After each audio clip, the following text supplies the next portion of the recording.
Pihak kerajaan telah melaksanakan Perintah Kawalan Pergerakan dari 18 Mac 2020 sehingga 31 Disember 2021 sebagai langkah efektif bagi memutuskan rantaian jangkitan COVID-19 di dalam negara. Perintah Kawalan Pergerakan merupakan sekatan ke atas pergerakan, perhimpunan dan perjalanan antarabangsa dan mewajibkan penutupan perniagaan, industri dan institusi pendidikan untuk membendung penularan COVID-19. Oleh itu, pelaksanaan PKP ini memberi kesan terhadap ekonomi pelbagai sektor di Malaysia. Dari perspektif Islam, etika merujuk kepada nilai akhlak atau prinsip moral yang berdasarkan Al-Quran dan hadis. Etika Islam juga merujuk kepada nilai-nilai baik dan dengan melakukannya, seseorang akan mendapat ganjaran pahala. Ekonomi pula merupakan satu sains sosial yang mengkaji bagaimana manusia menggunakan sumber pengeluaran yang terhad untuk mencapai kesejahteraan masyarakat. Ekonomi merupakan nadi sesebuah negara kerana dengan adanya sistem ekonomi yang kukuh, kestabilan negara juga akan menjadi kukuh. Justru, etika berekonomi merujuk kepada tingkah laku atau sikap baik yang dimiliki oleh seseorang secara peribadi dalam melakukan keputusan sehingga tercipta situasi ekonomi yang kondusif, sihat serta mampu menjadikan ekonomi negara yang lebih maju. Etika berekonomi adalah penting bagi sesuatu peradaban kerana ia dapat mewujudkan perasaan tanggungjawab yang tinggi, saling hormat menghormati dan membentuk persekitaran yang sihat. Negara juga akan menjadi aman, sejahtera, selamat, maju, disegani dan menunjukkan imej yang tinggi di peringkat antarabangsa. Dalam peradaban manusia, kita sentiasa melihat perkembangan dan kemajuan individu, keluarga, masyarakat dan negara. Masa depan peradaban manusia juga bergantung kepada ketinggian ilmu yang ada pada seseorang individu, masyarakat atau sesuatu peradaban. Hal ini berkait rapat dengan ekonomi sesebuah negara itu kerana etika yang ditonjolkan oleh masyarakat itulah yang menjadikan sesebuah negara itu berjaya. Sebelum wujudnya COVID-19 di negara ini, masyarakat Malaysia bebas berjual beli, berniaga dan menyertai pelbagai jenis program yang berasaskan perniagaan, sama ada di tempat terbuka atau tertutup seperti di pusat membeli belah tanpa terikat dengan SOP keselamatan kesihatan. Tiada larangan atau had dikenakan bagi pelanggan yang berada di tempat awam sehingga terpaksa bersesak-sesak kerana ketika itu keadaan negara kita masih bebas daripada sebarang wabak yang berbahaya. Semua masyarakat juga bebas bergerak ke mana sahaja sama ada di dalam daerah maupun negeri tanpa berhadapan dengan mana-mana sekatan jalan raya yang dikawal oleh pasukan keselamatan negara. Assalamualaikum kepada ustazah dan rakan-rakan sekalian. Hari ini saya akan membentangkan tentang sektor pekerjaan dan perniagaan. Terdapat berbagai cabaran yang dihadapi oleh sektor pekerjaan dan perniagaan semasa PKP. Kita akan lihat satu demi satu cabaran-cabaran ini. Mari kita lihat cabaran yang dihadapi oleh sektor swasta di mana mereka mengalami masalah kewangan kerana kekurangan aktiviti yang memberi pendapatan seperti aktiviti import-export dan juga majikan terpaksa menanggung banyak beban seperti beban pekerja di mana mereka terpaksa buat keputusan sama ada untuk membuang pekerja itu atau mengurangkan gaji pekerja mereka. Peningkatan harga barang juga memberi faktor terhadap masalah kewangan ini. Yang kedua adalah persaingan yang tinggi dalam kalangan peniaga kerana apabila berlakunya PKP, bilangan peniaga semakin meningkat dan memberikan persaingan yang tinggi di antara peniaga baru dah lama. Sekarang pula kita lihat cabaran yang dihadapi oleh sektor awam di mana negara kita mempunyai masalah kewangan dan membawa kepada penutupan beberapa organisasi pekerjaan. Pekerjaan awam seperti polis dan doktor terpaksa bekerja lebih masa dan terdedah dengan bahaya di luar seperti COVID-19 di mana mereka terpaksa menjauhkan diri daripada orang yang mereka sayang agar tidak dijangkiti oleh penyakit ini. Seterusnya ialah masalah kesihatan dari segi fizikal dan mental di mana kesihatan mental pekerja merosot semasa PKP dan disebabkan oleh stres dan tekanan dalam bekerja. Hal ini akan berkesan terhadap kesihatan fizikal mereka di mana kesihatan fizikal dan mental amat berkait rapat dan boleh menyebabkan penyakit seperti sakit jantung.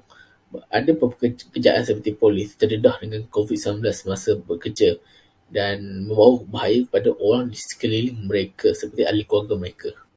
Terakhir sekali adalah amalan pekerja dari rumah di mana keadaannya adalah indah kabar dari rupa kerana ia tidak semudah yang disangka dan memberi kesan terhadap pekerja yang tidak pernah bekerja dari rumah dan juga yang bersifat buta IT.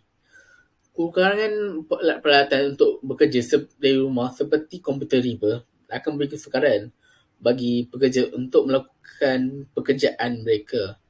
Dan juga dikatakan bahawa amalan pekerja dari rumah ini telah mempengaruhi kesihatan mental pekerja di mana dia adalah negatif dan juga bukan positif. Setiap masalah pasti ada jalan penyelesaiannya. Jadi mari kita penyelesaian masalah bagi sektor pekerjaan dan perniagaan semasa PKP satu demi satu ya. Yang pertama ialah para graduan perlu menyiapkan diri dengan kemahiran dan pengalaman yang boleh diperoleh di Malaysia kerana peluang pekerjaan yang semakin kurang dan syarat yang ketat dan diikuti dengan persaingan yang tinggi menyebabkan para graduan semakin susah untuk mendapatkan pekerjaan. Mereka boleh mempelajari bahasa ketiga seperti bahasa Mandarin yang sangat popular pada masa kini dan juga mempunyai kemahiran insania seperti kemahiran IT dan sangat membantu dalam bidang pekerjaan bermasa kini. Mereka boleh melibatkan diri dalam dengan bengkel dan latihan yang disediakan oleh pihak kerajaan ataupun swasta. Yang kedua ialah penyediaan bantuan daripada kerajaan. Kerajaan telah memperuntukkan bantuan sebanyak 250 bilion dan juga 40 bilion untuk rakyat. Bantuan seperti ini dapat membantu golongan B40 dan juga M40 untuk mengurangkan beban mereka. Dan juga para peniaga juga dapat menyambung semula perniagaan mereka dengan bantuan seperti ini untuk dijadikan sebagai modal. Bantuan seperti ini dianggap sebagai keprihatinan dan juga tindakan kerajaan yang bijak dalam menjaga kebajikan rakyat Malaysia. Yang terakhir adalah penggunaan strategi baru dalam bidang perniagaan, di mana para peniaga hendaklah memberikan cara untuk menarik perhatian pelanggan mereka supaya perniagaan mereka dapat mengauk keuntungan yang besar. Antaranya ialah mereka boleh menawarkan harga yang lebih murah berbanding peniaga-peniaga lain atau berniaga secara atas talian di mana ia adalah sangat popular pada masa kini dan juga tidak memerlukan modal lebih banyak. Mereka hanya perlu menggunakan media sosial untuk mengauk keuntungan mereka. Dari itu sahaja daripada saya. Terima kasih. Industri pelancongan merupakan salah satu penyumbang terbesar kepada peningkatan ekonomi di Malaysia kerana adanya tempat-tempat menarik dan penyediaan hospitality serta sistem komunikasi yang baik kepada para pelancong. Terdapat beberapa cabaran ekonomi rakyat Malaysia berikutan PKP yang dijalankan, antaranya ialah penutupan beberapa hotel ternama di Malaysia dan kerugian disebabkan pembatalan kempen Tahun Melawat Malaysia 2020.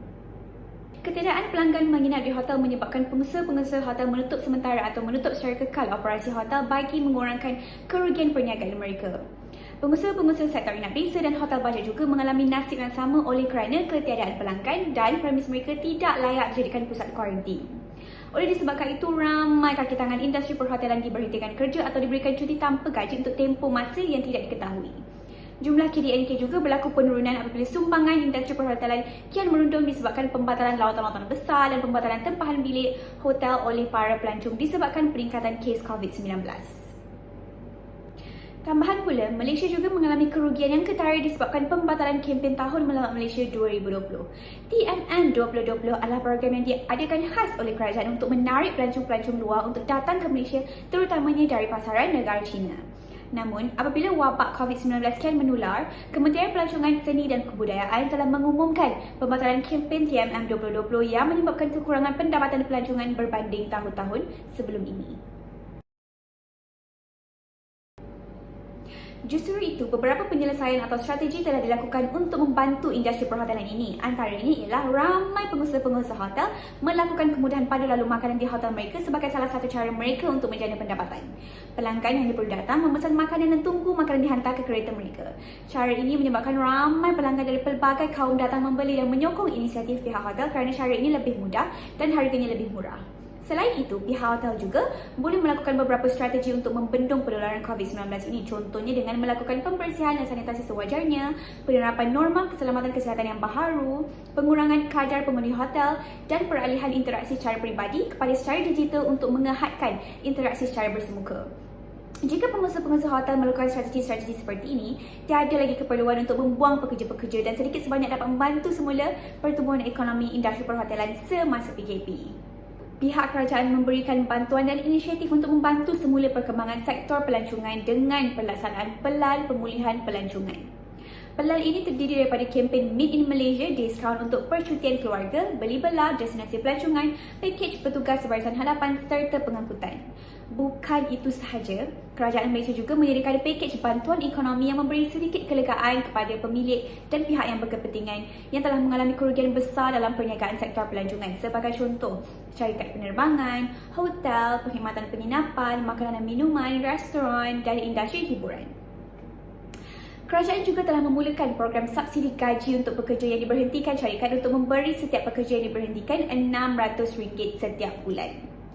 Tambahan pula, kerajaan Malaysia juga menggalakkan rakyat Malaysia melancong dalam negara, meningkatkan dan mempromosikan pelancongan domestik untuk menyembangi kerugian pelancongan antarabangsa. Oleh itu, kerajaan Malaysia memberikan kelonggaran menjalankan aktiviti-aktiviti pelancongan di kawasan-kawasan PKP bersyarat dan PKP pemulihan agar dapat membangkitkan semula sektor pelancongan di Malaysia. Jelaslah bahawa strategi pemulihan yang diimplementasi ini mampu menyelamatkan ekonomi negara dan nyawa rakyat Malaysia.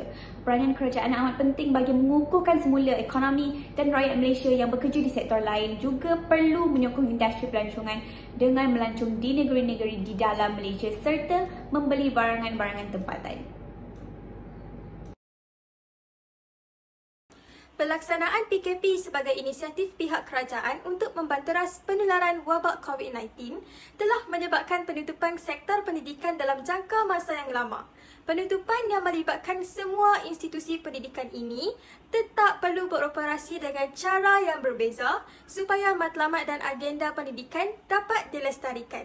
Jadi, pelbagai cabaran timbul akibat perubahan drastik dalam sistem pendidikan namun ada penyelesaiannya.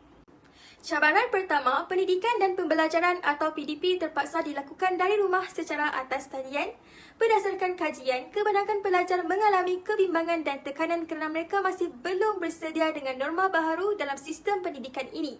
Mereka terpaksa duduk setempat menghadap telefon pintar atau komputer riba pada waktu yang lama, mengakibatkan mereka hilang fokus dan cepat berasa bosan. Norma baharu turut mendatangkan cabaran kepada guru-guru, terutama sekali guru veteran yang kurang mahir dalam penggunaan ICT, menyebabkan mereka mengalami masalah untuk memastikan proses PDP secara atas talian berjalan dengan lancar. Cabaran kedua dalam sistem pendidikan adalah gangguan dari segi capaian internet yang tidak memuaskan serta tiada kemudahan peranti belajar seperti telefon, tablet dan komputer riba menyebabkan pelajar tidak dapat memasuki kelas atas talian. Kebanyakan pelajar yang terkesan adalah dari golongan keluarga B40. Suasana pembelajaran yang kurang kondisif turut menjadi cabaran kepada pelajar. Hal ini boleh menyebabkan pelajar ketinggalan dan tercicir dalam pembelajaran akibat terganggu dengan suasana yang bising dan tidak selesa. Cabaran yang mendorong kepada sesi pendidikan yang kurang lancar adalah melalui sikap pelajar. Tidak dinafikan Prof. Madya Dr. Azim iaitu pensyarah di UKM dalam penulisannya menyatakan bahawa hampir 80% guru mengalami masalah dalam memastikan keberadaan murid secara penuh di dalam kelas. Hal ini kerana sikap pelajar yang tidak berdisiplin iaitu sikap malas memandangkan PDP atas talian diperkatakan bosan dan mengantuk. Tambahan pula, tingkah laku mereka yang sentiasa berselindung di sebalik kamera mendorong tingkah laku ini lama-kelamaan menjadi kebiasaan, iaitu pelajar akan lebih selesa untuk melakukan apa sahaja tanpa menghiraukan adab kepada guru yang sedang mengajar. Namun, pelbagai inisiatif berjaya dikenal pasti dan dipraktikkan bagi memerangi cabaran yang wujud dalam sektor pendidikan ini. Penyelesaian bagi cabaran pertama adalah pelajar sendiri perlulah pandai menguruskan masa, mendapatkan rehat yang secukupnya serta bersukan dan bersosial walaupun secara atas talian.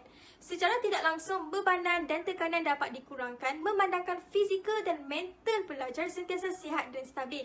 Bagi mengatasi cabaran mengenai guru-guru yang kurang kemahiran ICT, pihak Kementerian Pendidikan Malaysia telah melancarkan pelbagai kursus kemahiran yang boleh memantapkan lagi kemahiran guru dalam penggunaan digital sistem pendidikan. Seterusnya, bagi mengatasi masalah capaian internet serta ketiadaan peranti belajar, kerajaan mewujudkan peruntukan berbilion ringgit demi membangunkan projek pembangunan infrastruktur komunikasi yang membolehkan pelajar mendapatkan capaian internet yang stabil secara percuma. Pihak kerajaan turut bekerjasama dengan syarikat telekomunikasi seperti Celcom dan Maxis untuk memberikan subsidi langganan data serta subsidi dalam pembelian telefon pintar melalui program jaringan prihatin supaya pelajar dapat belajar dengan baik dan sempurna sewaktu PDPR. Selain dari itu, ibu bapa atau keluarga memainkan peranan penting untuk memahami keadaan anak mereka sebagai pelajar dengan tidak mengarah atau mengganggu mereka semasa kelas supaya anak-anak dapat fokus dengan lebih baik. Akhir sekali, bagi menangani cabaran ketiga yang melibatkan disiplin pelajar, inisiatif paling utama untuk penyelesaiannya adalah melalui pelajar itu sendiri. Pelajar perlulah mempunyai tahap kesedaran yang tinggi memandangkan pendidikan yang mampu menjamin masa depan mereka. Mereka perlu sedar bahawa tiada siapa yang mampu mengubah nasib keluarga melainkan mereka sendiri. Bukan itu sahaja, guru juga berperanan untuk memastikan anak didik sentiasa bersemangat dan berinteraksi semasa sesi pembelajaran. Caranya adalah, guru perlu menggunakan pelbagai teknik mengajar serta platform belajar yang menarik seperti permainan Kahoot, Parley dan Quizizz, di mana terdapat kajian yang membuktikan penggunaan alat digital pendidikan ini mampu meningkatkan tahap pemahaman pembelajaran seseorang. Oleh itu, segala inisiatif dari pihak kerajaan, guru-guru serta ibu bapa perlulah sentiasa berpanjangan dan sentiasa ada penambahbaikan dari hari ke hari supaya visi KPM dan KPT dapat direalisasikan menjadi sistem pendidikan Malaysia adalah sistem yang terbaik seiring dengan melipat gandakan penggunaan teknologi di kalangan masyarakat menuju abad ke-21. Assalamualaikum dan salam sejahtera. Baru-baru ini kita digemparkan dengan berita penyakit radang paru-paru yang sebelum ini tidak diketahui di Wuhan. Republik Rakyat China PRC telah mengejutkan dunia dan berpotensi menghentikan ekonomi global jika ia tidak diurus dengan betul. Kerana dunia berada dalam keadaan huru-hara, banyak aktiviti harian telah dihadkan dan pengeluaran perindustrian telah menjadi perlahan atau berhenti. Penyakit yang diberikan nama COVID-19 ini juga dalam masa yang sama turut memberi impak yang cukup besar kepada pengeluar-pengeluar di negara kita.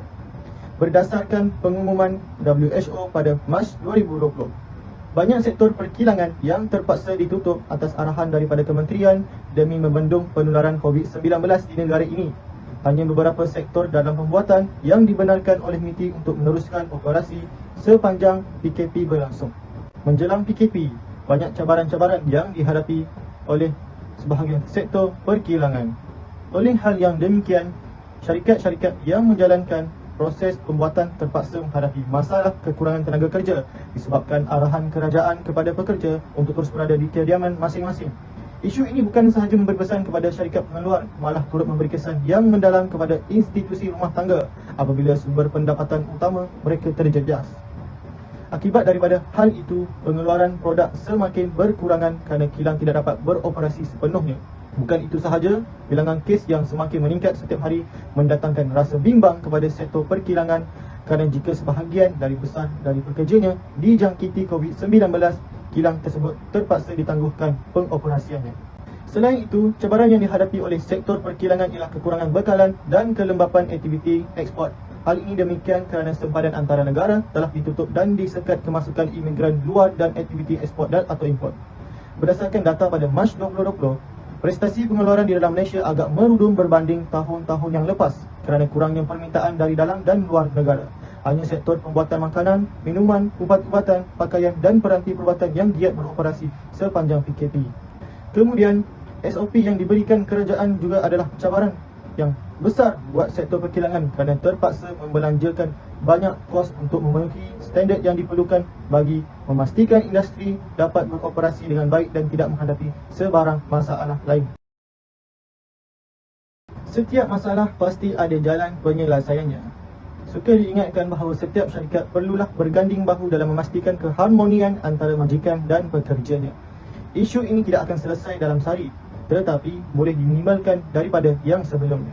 Kerajaan perlu mengambil inisiatif untuk membantu syarikat-syarikat yang terkesan daripada pelaksanaan PKP seperti memberi penangguhan tempoh bayaran pinjaman daripada bank selama mana yang relevan dengan keadaan semasa.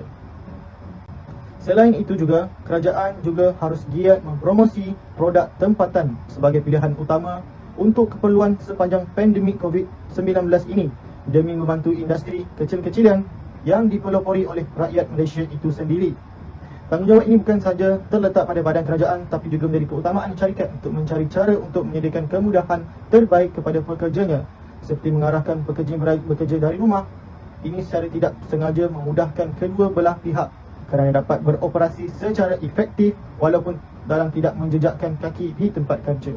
Sektor perkilangan juga perlu mencari strategi baru bagi memastikan jumlah pengeluaran produk kekal stabil dengan membuat penggiliran pekerja hadir ke tempat kerja secara berkala. Selain itu, syarikat mesti menyediakan langkah-langkah penjagaan SOP di kilang agar dapat mengurangkan risiko jangkitan yang boleh memberi impak kepada prestasi syarikat tersebut. Kemudian pihak pengeluaran perlulah membuat lebih banyak promosi agar produk lebih menjadi perhatian dan digemari warga tempatan. Ini mampu membantu tingkatkan hasil jualan syarikat.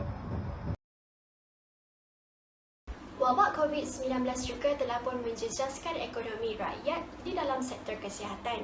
Seperti yang dapat kita lihat, ramai para pekerja barisan hadapan dicangkiti dengan wabak COVID-19 ini. Ini menyebabkan banyak proses di hospital tertangguh akibat daripada kekurangan tenaga pekerja. Oleh kerana itu, banyak temujanji kesihatan terpaksa ditangguhkan dan menghalang pesakit daripada mendapatkan rawatan tepat pada masanya. Bukan itu sahaja, fasiliti di hospital juga tidak mencukupi bagi menampung semua pesakit. Ini disebabkan daripada jumlah pesakit COVID-19 yang semakin mencanak naik hari demi hari. Di amal kegawatan ekonomi ini, pesakit terpaksa mengeluarkan pembelanjaan kos rawatan yang tinggi bagi mendapatkan rawatan di hospital swasta. Bagi mengatasi cabaran di dalam sektor kesihatan ini, adalah menjadi tanggungjawab seluruh rakyat Malaysia bagi meringankan beban dan tekanan ekonomi negara kita. Pertamanya, rakyat Malaysia perlu menjaga kesihatan diri dengan mengambil langkah proaktif bagi menangani dan mencegah COVID-19.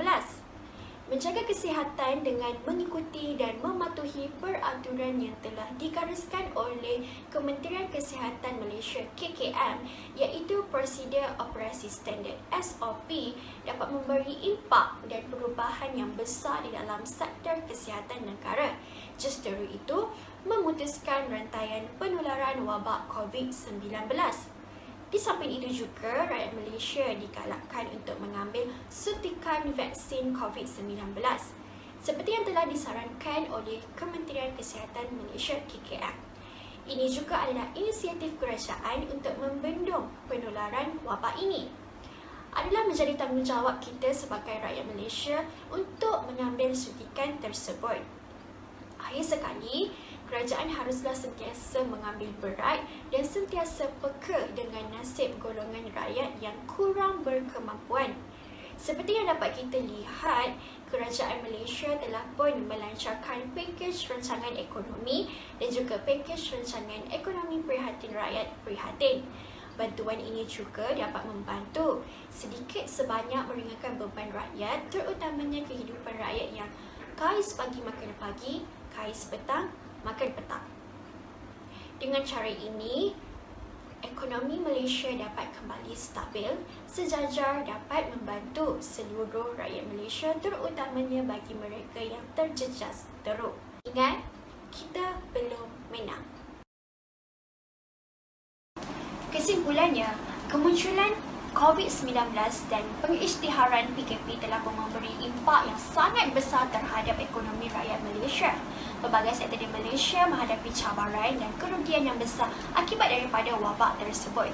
Oleh itu, bagi membantu semua sektor di Malaysia dan menstabilkan semula ekonomi Malaysia, rakyat Malaysia haruslah sentiasa mematuhi SOP dan mengambil suntikan vaksin COVID-19 seperti yang telah ditetapkan dan disarankan oleh Kementerian Kesihatan Malaysia KKM.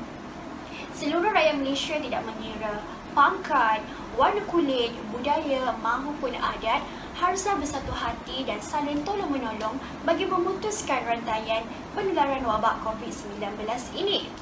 Jelaslah di sini bahawa disiplin rakyat Malaysia menjadi penentu sama ada kita mampu memperolehi kemenangan atau kekalahan dalam melawan pandemik ini. Sifat berat sama dipikul, ringan sama dijinjing haruslah disematkan dalam jiwa semua rakyat Malaysia agar Malaysia kembali seperti dahulu.